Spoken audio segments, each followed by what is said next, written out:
Star News-ն այս հոլովակում ձեզ է ներկայացնում աստղաբան Լուսիա Հակոբյանի կանխատեսումները կապված 2025 թվականի հետ։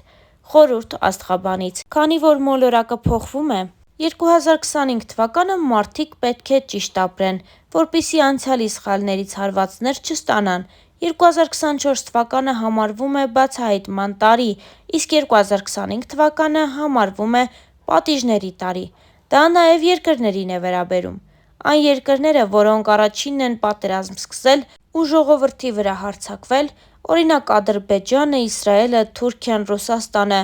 ունեն անխուսափելի պատիժներ։ Դրանք երկնային աղետներն են։ Դա հատկապես այն երկրներին է վերաբերում, որտեղ կան ծովեր ու օվկիանոսներ։ Սպասվում է, որ ծովերն ու օվկիանոսները ափերից դուրս կգան։ 2025 թվականին խորհուրդ չի տրվում հանրահավաքներ անցկացնել։ Ըստ աստղաբանի, միևնույն է, չեն հասնելու իրենց նպատակին։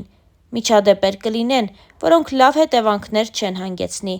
Օրենքի խախտումներ կլինեն։ Շատերը արբած կլինեն թմրանյութի ազդեցության տակ ու չեն գիտակցի, թե ինչ են անում, և դա լավ հետևանքների չի բերի։ Այն կազդի մարդկանց առողջության վրա, փախստականներ շատ կլինեն, բազմաթիվ երկրների ղեկավարներ կփոխվեն, սակայն ըստ Հակոբյանի կանխատեսումների Հայաստանի Հանրապետությունում իշխանափոխություն չի լինի։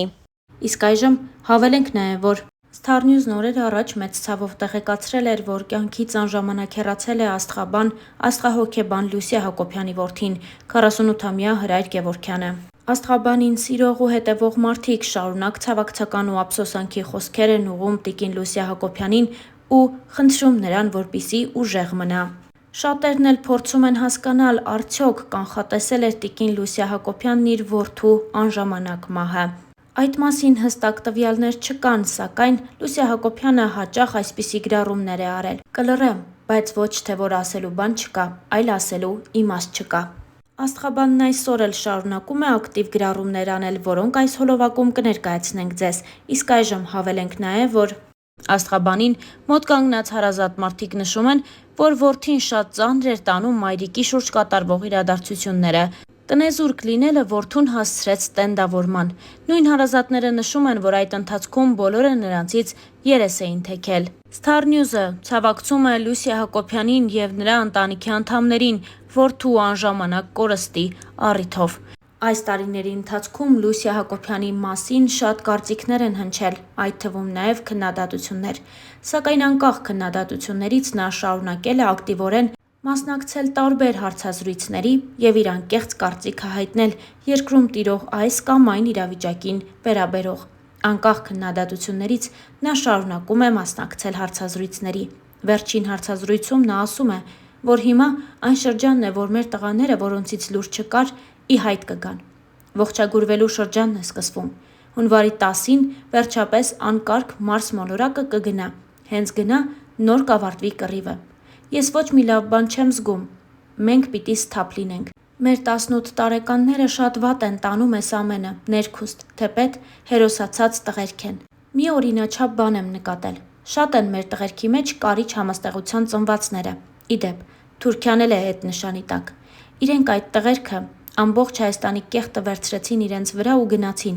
Եվ իրենք հիմա վերևից նայում են ու ասում են. «Էս ինչ եք անում դուք»։ Ահա որ բան է կատարվում։ Լուսիա Հակոբյանը մեկ անգամ նաև նշել էր. «Իշխանափոխություն է սպասվում, բայց հները հետ չեն գալու», նշել էր նա։ Լուսիա Հակոբյանը ֆեյսբուքյան էջում նաև առանձնանում է իր գրառումներով, որոնք մեծ իմաստ են պարունակում։ Դրանք ևս ներկայացնում ենք ձեզ։ Մեկ անգամ տիկին Լուսիան գրել էր. «Թող ձեր տանը ճրագը միշտ լուսավոր մնա, ամբողջ տարին։ Ընկնելուց երկու բան երբեք չմոռանաս. մեկը ով քեզ հրեց, մյուսը ով քեզ չբռնեց։ Ոտքի կանգնելուց հետո պետք կգա։ Սատանայից 3 փետուր պոկվեց, մեկը գնաց սոսնձվեց փողին, մյուսը իշխանության աթոռին, մյուսն էլ տգետին։ Այդ օրվանից մինչև հիմա սատանան էլ ոչինչ չի անում»։ Տիկին Լուսիան նաև գրել էր հետևյալը. «Եվ ինչպես որ աղբոտ հողն է խառնիխուռն բույսեր բուսացնում և աճեցնում, այդպես էլ կերակուրի աղբով փափկացած որովայններն են մշտապես աղտերի խորհուրդներ վերհանում, քանզի որդերին գեջ հողն է սնում, իսկ պիղծ աղտերը գիջացած որովայնը։ Եվ որովհետև մեր բնության համար խիստ կարևոր է պահքի առաքինությունը, եւ բազում թերություններ շտկվում են պահքի խոնարհությունից։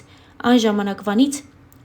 երբ մարդուն ստեղծած Աստված պահքի պնդությամբ պարսպեց մեր բնությունը եւ առաջին մարդու համար իբրև առաջին պատվիրան դրեց ամուր պահքը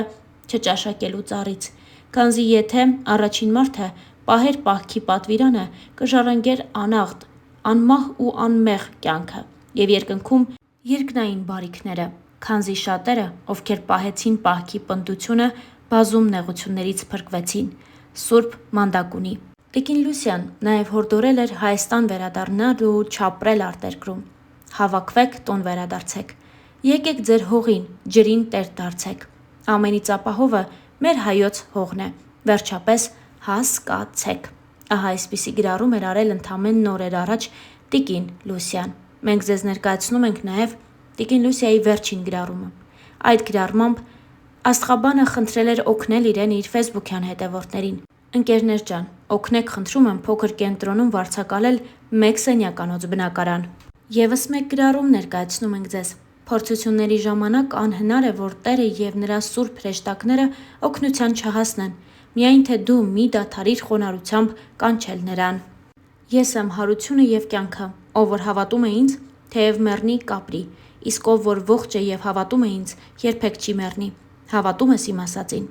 Լուսիա Հակոբյանը ֆեյսբուքյան իր էջում առանձնանում է ոչ միայն նմանօրինակ գրառումներով, այլ նաև նրա ֆեյսբուքյան եւ ինստագրամյան էջերը լի են ընտանեկան տարբեր լուսանկարներով, որտեղ եւ որդին է, եւ թոռնիկները, որոնց մասին ի դեպ տիկին Լուսիա Հակոբյանը շատ մեծ ջերմությամբ ու սիրով է խոսում։ Թերևս հենց դա է պատճառը, որ տիկին Լուսյան շատ սիրելով ընտանիքը բազմաթիվ անգամ անդրադարձել էր նաև ամուսնալուծությունների թեմային, նշելով, որ ամուսնալուծությունների թիվը Հայաստանում գնալով շատանում է։ Այս թեման թերևս չի դադարում քննարկվել։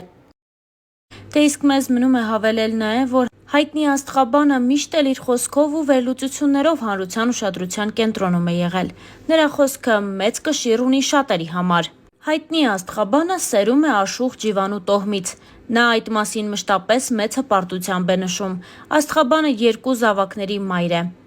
Ունի թոռներ, որոնց մասին հաճույքով ու սիրով պատմում է տարբեր առիթներով։ Աստղաբանը վերջին շրջանում ֆինանսական խնդիրների պատճառով հայտնվել էր բնակարանը կորցնելու վտանգի առաջ, սակայն սրտացավ ընկերների շնորհիվ կարողացավ խնդիրը բարձրաձայնելուց հետո շատ արագ լուծել այն։ Այդ վերջին խնդրահարույց իրադարձությունների մասին իմացան շատերը, քանի որ տիկին Լուսյան որոշել էր հանրայնացնել իր խնդիրը, այդպիսով նաև բարձրաձայնելով իր նման շատերի ունեցած խնդիրները։ Տիկին Լուսյան իր մեծ երախտագիտությունն է հայտնել բոլոր նրանց, ովքեր իրեն աջակցել են, Աստծուն է շնորհակալություն հայտնում, որ կա եւ իր կողքին է։ Տիկին Լուսիայի տան հարցը կարգավորվել է, նա կրկին իր տանն է ապրում։ Նա պատմում է, որ տունը կարճ ժամանակահատվածում ավերել են, ինչի պատճառով այն վերանորոգման անհրաժեշտության առաջ է կանգնել։ Տիկին Լուսիան վստահ է, որ ամանորին նորից իրենց տանն են լինելու։ Նա համարում էր, որ դա փորձություն է, որի շնորհիվ նա ճանաչել է շատ մարդկանց լավ ու վատ կողմերը։ Հարկ է նշել նաև, որ տիկին Լուսիա Հակոբյանը իր հարցազրույցների ընթացքում անդրադառնում է նաև Հայաստանում տեղի ունեցող իրավիճակներին ու հայտնում իր անկեղծ կարծիքը։ Նա նշել էր, որ պատերազմը չի վերջացել, բայց քիչ է մնացել։ Ամբողջ գործակալները Ռուսաստանի լցված են Հայաստանում, նրանք են անում շատ բաներ ի վնաս Հայաստանի։ Այդ գործակալներն ուզում են ահի մեջ պահեն ժողովրդին, ուզում են զինվորների մեջքը կոտրվի։ Հիմա երկրագունդը քաոսային պատերազմի մեջ է։ Պատերազմում հենց հրաշք տղաներն են զոհվում։ Ռուսաստանի գործակալները Հայաստանը տանում են կործանման։ Դեռ ոչ մի վտանգ չեմ տեսնում։ Աստղահոգեբան Լուսիա Հակոբյանը դա նշել էր իր վերջին հարցազրույցներից մեկի ընթացքում։ Դե իսկ Star News-ն այսօրովակի համար առանձնացրել էր այսքանը Լուսիա Հակոբյանի մտքերից, նրա կանխատեսումներից եւ իհարկե վերջին գրառումներից։